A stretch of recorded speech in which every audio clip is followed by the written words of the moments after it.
పద్మశ్రీ కిచెన్కు స్వాగతం సుస్వాగతం అండి. ఈరోజు నేను చేసేది మెంతిపప్పు కొరకు ఎర్రపప్పు తీసుకున్నాను. మెంతులు, ఆనియన్స్, ఎల్లిపాయలు, చింతపండు, ఎండుమిర్చి అండి. ఉప్పు రుబ్బుకునేటప్పుడు వేసుకుందామండి.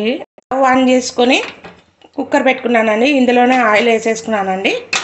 ఇప్పుడు ముందుగా మనం మెంతులు వేసుకోవాలండి. ఫస్ట్ ఇందులో మెంతులు వేసేస్తున్నానండి. నెక్స్ట్ వచ్చేసి ఆనియన్స్ వేస్తున్నానండి. ఇప్పుడు ఎల్లిపాయలు వేస్తున్నానండి. ఎండుమిర్చి వేస్తున్నానండి.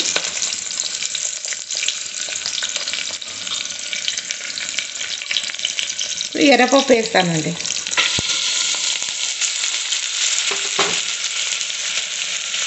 చింతపండు వేస్తున్నాను. అన్నీ కలిపేద్దామండి. ఇప్పుడు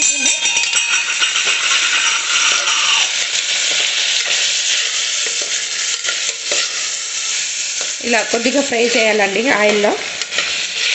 ఈ పప్పుకు మళ్ళీ మనం పప్పు రుబ్బుకున్నాక తిరువాత పెట్టాల్సిన అవసరం ఉండదండి. పోపు గింజలతో తిరువాత పెట్టాల్సిన అవసరం ఉండదండి. చాలా రుచిగా ఉంటుందండి.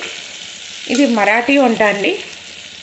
నేను బాగా కలిపేసినానండి. కొద్దిసేపు ఇట్లానే వదిలేసినాను కాబట్టి ఇప్పుడు వాటర్ వేసేసుకుందామండి.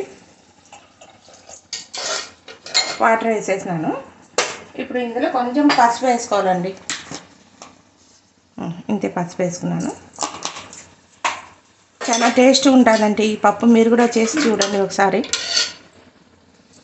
ఇప్పుడు మూత పెట్టేసుకుందామండి. ఒక 3 విజిల్స్ వచ్చినాక ఆఫ్ చేసేసుకుందాం.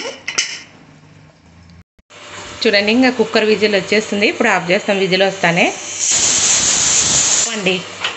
కుక్కర్ విజిల్ వచ్చేసిందండి. స్టవ్ ఆఫ్ చేసినాను. ఇప్పుడు పప్పును రుబ్బుకుందామండి. స్టైల్లో మెంతిపప్పు అండి. ఇప్పుడు ఓపెన్ చేసి చూద్దామండి.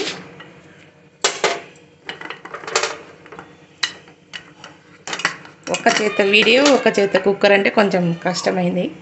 చూడండి, పప్పు ఉడికిపోయింది. ఇప్పుడు బాగా పప్పు ఉడికిపోయిందండి. పప్పును మనం రుబ్బుకుందామండి. ఇప్పుడు రుబ్బేటప్పుడే ఉప్పు వేసుకోవాలండి. పప్పు రుబ్బేసుకున్నానండి. మహారాష్ట్ర స్టైల్లో పప్పు రెడీ.